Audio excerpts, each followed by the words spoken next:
네, 반갑습니다. 강철 선생입니다. 이번 영상은 수행평가 시즌이 돼가지고 쌤한테 수업을 받는 학생들이 수행평가를 대신해달라는 건 아니고 가이드를 좀 해줘서 학생이 이렇게 탐구하고 연구할 수 있게끔 해줬던 수행평가들 내용들이 어떤 것들이었는지, 어떻게 가이드를 해줬었는지를 좀 정리해서 영상으로 만들어 두면 다른 학생들한테도 좀 도움이 될 것 같아가지고 이렇게 가이드 영상을 만들게 되었네요.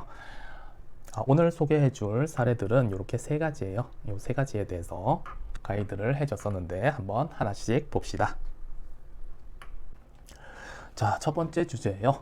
주제를 보면은 항등식을 이용해 가지고 수학 공식을 만들어라 라고 하는데 이게 무슨 말인가. 그래서 예시를 하나 들어줬더라고. 자, 연속하는 세 자연수 중에서 가장 큰 수와 가장 작은 수의 곱이 가운데 있는 수의 제곱보다 1이 작다라는 것이 공식인데, 이런 식의 공식이 항등식을 이용해서 만든 거거든요. 그거를 눈치채고 원리를 이용해서 다른 이 예시에 제시된 공식이 아니라 다른 공식을 한번 만들어 봐라 라는 거예요.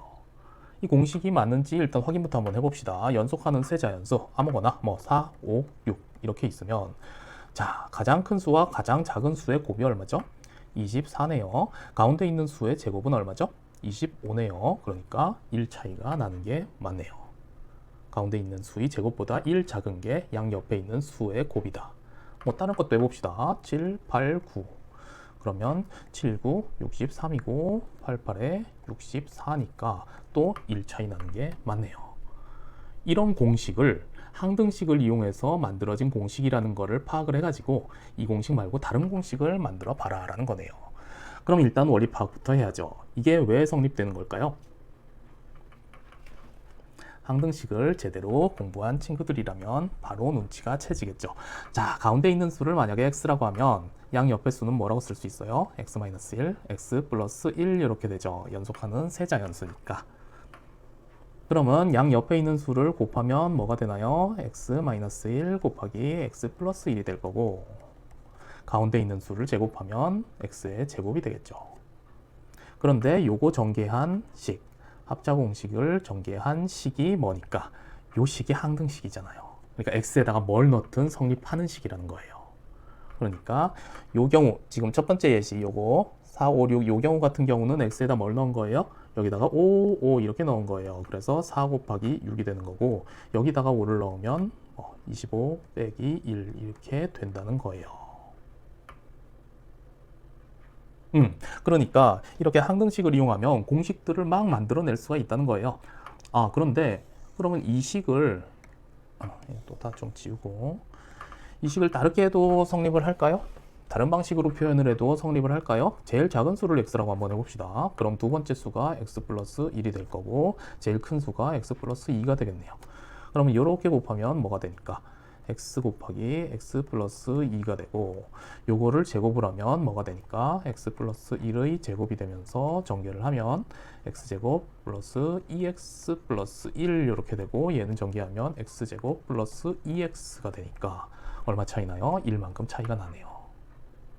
그러니까 x에다가 뭘 넣든 이쪽 덩어리가 이쪽 덩어리보다 1이 커진다는 거예요. 원리가 어떻게 되는지 좀 알겠나요? 그러면은 이걸 이용해서 다른 공식도 한번 만들어 봅시다. 어떻게 해보면 될까요? 자, 이것들을 한번 제곱들을 다 한번 해봅시다. 이건 x제곱이고, 이거는 x제곱 플러스 2x 플러스 1 이렇게 되고, 얘는 x제곱 플러스 4x 플러스 4 이렇게 되네요. 자, 그러면 이래저래 식을 조작해 보는 건데, 쌤 같은 경우는 자, 요 덩어리에서 요 덩어리를 빼면 뭐가 되나요? 2x 플러스 1이 되나요? 그리고 요 덩어리에서 이번엔 요 덩어리를 빼면 뭐가 돼요? 또 마찬가지로 2x가 되고 뒤에가 좀 다르네요. 플러스 3. 그러면 공식 하나가 그냥 나와버리죠. 이쪽이 이쪽보다 이만큼 작다. 그러니까 말로 해보면 어떻게 되는 거예요? 자, 연속하는 세 자연수가 있는데 가장 큰 수의 제곱에서 두 번째 큰 수의 제곱을 뺀 값은 두 번째 큰 수의 제곱에서 가장 작은 수의 제곱을 뺀 값보다 이만큼 크다. 이렇게 하면 공식 하나 그냥 뚝딱 만들어지는 거죠. 그리고 또 뭐 예를 들어 가지고 뭐 꼭 연속하는 세 자연수로 할 필요는 없죠. 자, 연속하는 네 자연수로도 해볼까요? 연속하는 네 자연수로 하면 x랑 x 플러스 1, x 플러스 2, x 플러스 3 뭐 이렇게 있겠죠. 그러면은 이것도 뭐 제곱을 또 다 써놔볼까요? x제곱 플러스 2x 플러스 1, x제곱 플러스 4x 플러스 4인가요? 얘는 x제곱 플러스 6x 플러스 9 이렇게 되네요. 그러면은 여기서는 어떤 규칙성? 요거에서 요거를 빼면 어떻게 되나요? 6x 플러스 9인가요? 요거에서 요거를 빼면 2x 플러스 3인가요? 그럼 3배 차이 나네요. 요거를 3배 하면 얘가 된다. 그럼 이것도 공식화 시키면 뭐라고 쓸 수 있는 거예요? 연속하는 네 자연수에서 가장 큰 수의 제곱과 가장 작은 수의 제곱의 차이는 나머지 두 수의 제곱의 차이의 3배이다. 뭐 이런 식으로 공식을 만들 수도 있겠죠. 이거 말고도 다양하게 이건 뭐 방법이 무궁무진해서 원리를 아는 친구들이라면 굳이 쌤이 들어준 예시가 아니라도 스스로 찾아서 공식을 만들 수 있을 거예요. 자, 이번에는 두 번째 주제 한번 봅시다. 일상생활에서 다항식이 활용되는 사례를 조사를 해와라. 이걸 그냥 조사를 해와도 되는데 사례니까 인터넷 검색해가지고 그냥 조사를 해와도 되는데 아무래도 우리가 지금 다항식을 배운 다음에 수행평가로 나온 거잖아요. 그러니까 당연히 우리가 배운 것들을 활용을 해가지고 수행평가로 가져가면 내가 그래도 배운 것들을 좀 이런 식으로 연구를 해봤다, 탐구를 해봤다 라는 게 어필이 되니까 점수를 더 잘 받을 수도 있겠죠. 그러니까 꼭 굳이 수행평가를 이렇게 검색해가지고 아니면 AI한테 물어봐가지고 그냥 복사 붙여넣기 해가지고 제출을 하면 점수를 잘 못 받겠죠. 그러니까 우리가 지금 수행평가를 하는 목적 자체가 뭐니까 선생님이 수행평가를 왜 내줬어요? 배운 것들을 가지고 좀 그냥 외워가지고 문제 푸는 데만 집착하지 말고 배운 것들이 이렇게 어디에 쓰이는지 이런 것들을 좀 알게끔 하려고 수행평가를 내준 거잖아요. 그러니까 우리가 배운 범위 내에서 인터넷으로 검색해서 조사를 하면 우리가 배우지 않은 영역까지도 다 나오잖아요. 그러다 보니까 그걸 그냥 제출을 하면 좋은 점수를 받기가 어려울 테니까 가능하면 우리가 배운 것들 중에서 연구를 해가지고 제출을 하는 게 좋을 것 같다. 그런데 일상생활에서 라는 주제가 나왔잖아요. 일상생활에서 라는 주제가 나오면은 뭐 참고하면 되냐면 우리 수학 문제지에 있는 활용 문제들이 있어요. 활용 문제. 이 활용 문제 참고해가지고 그걸로 가져가면 우리가 배운 것 중에 가져갈 수 있으니까 좋겠죠.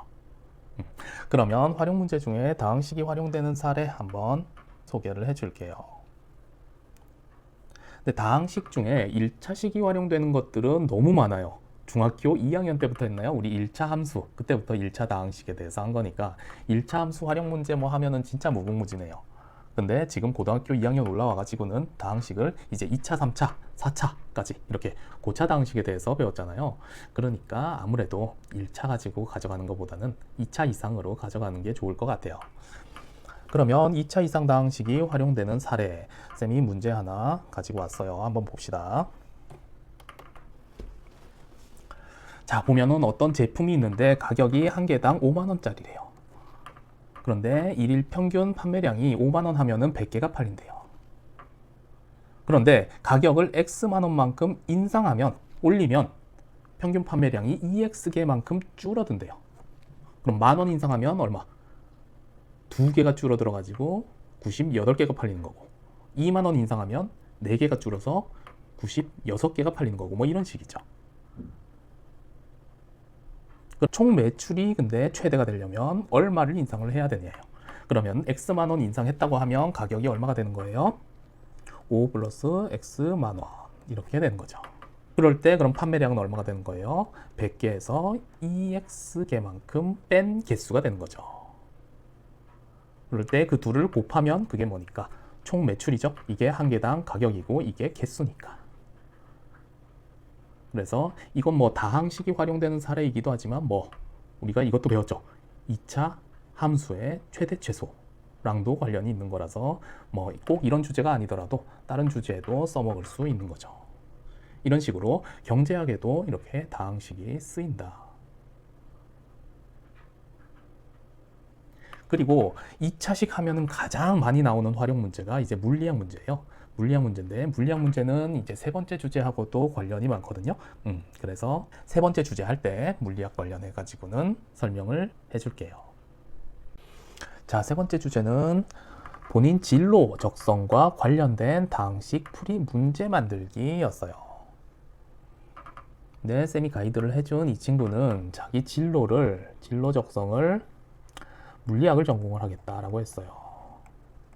왜냐면 자동차공학과를 가고 싶다고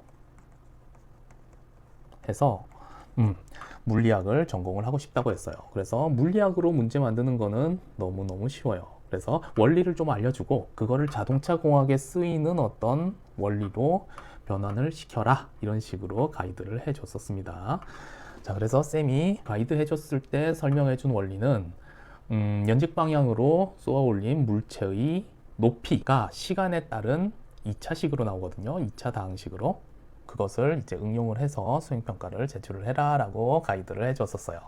자, 그럼 원리를 어떻게 설명을 해줬냐면, 예를 들어 가지고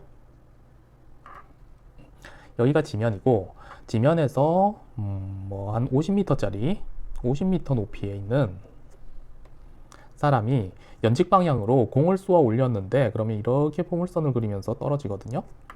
공을 쏘아 올리는데 연직 방향 속력을 얼마로 한 20m/s의 속력으로 쏘아 올리면은 이 시간에 따른 높이가 2차식으로 되는데, 이게 보통 활용 문제, 우리 문제지에 있는 활용 문제 보면은 주어져요. 이게 시간 t에 따라서 높이가 얼마가 되는지 식으로 주어집니다. 이게 어떻게 되냐면, 중력가속도를 10m/s 제곱의 중력가속도라고 하면, 원래 우리 9.8이라고 배웠죠? 중학교 때부터 이제 고등학교 통합과학 때까지 9.8이라고 배웠는데, 계산의 편의성을 위해서 10m/s 제곱의 중력가속도라고 하면, 이게 어떻게 되냐면 초기 속력이 20이니까 자, 속력이 마이너스 10t 플러스 20 뭐 이렇게 됩니다. 그리고 높이는 어떻게 되냐면 요거를 사실 적분하는 거거든요. 뭐 이렇게 됩니다. 이게 지금 이게 초기 속력이고, 그리고 요게 처음 있었던 높이, 뭐 이렇게 돼가지고 이거를 사실 주어줘요. 문제에서는 1학년 때는 아직 적분이라는 거를 못하기 때문에 이렇게 주어지는데, 이것도 찾을 수도 있어요. 1학년 때 배웠던 지식들을 이용을 하면 이거를 찾을 수도 있어요. 그래서 그 원리에 대해서 좀 설명을 해줬어요. 지금 좀 설명을 해보면은, 우리 물리 시간에, 그러니까 통합과학 배울 때 물리 파트 있죠? 그 물리 파트에서 배운 거예요. 자, VT 그래프가 있으면, 자, 속력 시간 그래프가 있으면 여기서 기울기가 의미하는 게 가속도고, 그 그래프 밑에 넓이에 해당되는 게 이동 거리라는 거 배웠죠. 자, 그러면 중력가속도를, 지금 이게 중력가속도를 아래쪽 방향으로 10m/s 제곱의 중력가속도를 받고 있죠. 그러면 가속도가 위쪽 방향을 플러스로 잡으면 마이너스 10이 되겠죠. 그러니까 기울기가 마이너스 10인 상태로, 그러니까 초기 속력이 얼마예요? 초기에 20m/s의 속력을 가지고 있었는데, 그게 어떻게 초당 10m/s씩 빠진다는 거죠. 쭉 감소한다는 거죠. 이렇게 쭉 감소를 하는 거예요. 그럴 때 어떤 시간 t초일 때 이동한 거리가 어떻게 될까요? 이게 이동 거리라고 하면 안 되고 사실 변이라고 해야 되는데, 뭐 그것까지는 학교에서 안 배웠을 수도 있으니까 이동 거리라고 일단은 합시다. 그러면은 여기의 넓이가 이동 거리랑 같다 그랬죠. 그러니까 요 넓이를 t에 관한 식으로 나타낼 수 있으면 되겠죠. 자, 그러면 요 넓이를 이렇게 삼각형, 사각형으로 이렇게 나누어서 생각을 해봅시다. 삼각형과 사각형으로. 근데 이 기울기가 얼마라고요? 이 기울기가 마이너스 10짜리인 거예요. 자, 그러면 요 길이가 지금 t죠. 그럼 요 길이는 뭐라고 쓸 수 있을까요? 요 길이가 10t라는 거 알겠나요? 10t. 요게 지금 1대 10이어야 여기서 1 갈 때 10 내려가서 기울기가 마이너스 10이 될 테니까. 그래서 요 길이를 t라고 놓으면 요 길이는 10t가 됐다. 그럼 요 삼각형의 넓이는 뭐라고 쓸 수 있어요? 자, 2분의 밑변 곱하기 높이니까 10t 제곱 해가지고 얼마가 된다? 5t 제곱 이렇게 되죠. 5t 제곱. 그럼 요 길이는 뭐라고 쓸 수 있나요? 여기가 20이고 요 길이가 10t니까 20 빼기 10t인가요? 그럼 요 사각형의 넓이는 뭐가 돼요? 요 사각형의 넓이는 20 빼기 10t에다가 t만큼 곱한 거겠네요. 그럼 더하면 어떻게 돼요? 5t 제곱 플러스 20t 마이너스 10t 제곱 이렇게 되네요. 그래서 정리를 해보면 마이너스 5t 제곱 플러스 20t 이렇게 되는데 이게 지금 뭐라는 거예요? 움직인 거리예요. 움직인 거리. 그러니까 처음에 좌표가 0이었으면 t초 후에 이 덩어리만큼의 좌표를 갖는다는 거예요. 근데 처음에 좌표가 50m였죠? 처음에 좌표가 0m에서 던진 게 아니라 50m가 있었으니까 플러스 50 해줘서 뭐 이런 식으로 나온다 라는 거예요. 그래서 이걸로 문제 만드는 거는 뭐 쉽죠. 뭐 높이가 60m일 때의 뭐 시간을 구해라. 그러면 올라갈 때 한 번, 내려올 때 한 번 있으니까 t가 두 개가 나오겠고, 그러면 2차 방정식 푸는 문제가 되는 거죠. 이거 이퀄 60 해가지고 풀면 되니까. 뭐 이런 식으로 문제를 만들 수 있다라고 원리를 알려줬더니 이 친구는 자동차 공학하고 연계를 지어가지고 뭘로 자율주행이랑 연계를 지어서 이렇게 문제를 만들더라고. 자율주행하고 연계 지으려면 어떻게 하면 될까요? 지금 이것도 올라가는 속도가 있는데 점점 감속을 하는 거죠. 중력이 땡기고 있으니까 감속하는 거니까 이 자율주행으로 예를 들어서 일정 속력으로 자동차가 이동을 하고 있었는데 여기에 있는 신호등을 보고 이제 뭐 일정한 가속도로 감속을 이렇게 해가지고 여기 신호등 전에 딱 멈췄다. 그러면 이 자동차가 최소 신호등보다 몇 미터 전에서부터 감속을 해야지 이 신호등에 딱 멈출 수 있을까, 뭐 이런 식으로 해가지고 문제를 만들더라고요. 그러니까 쌤이 가이드 해주는 거는 사실 수행평가를 쌤한테 해달라 그러면은 쌤은 절대로 안 해주고 이렇게 탐구할 수 있게 원리를 알려주면 그거를 본인 진로 적성하고 연관 지어가지고 문제 실제로 만드는 건 스스로 탐구를 해보고 그렇게 수행평가를 제출을 해야지, 수행평가 점수만 잘 받으려고 꼼수 쓰고 그러지 말고 쌤은 원리까지만 가이드를 해줄 테니까 나머지 이걸 이용해서 실제로 수행평가에 제출을 하는 내용들은 스스로 생각해가지고 연구해가지고 제출을 하기를 바래요.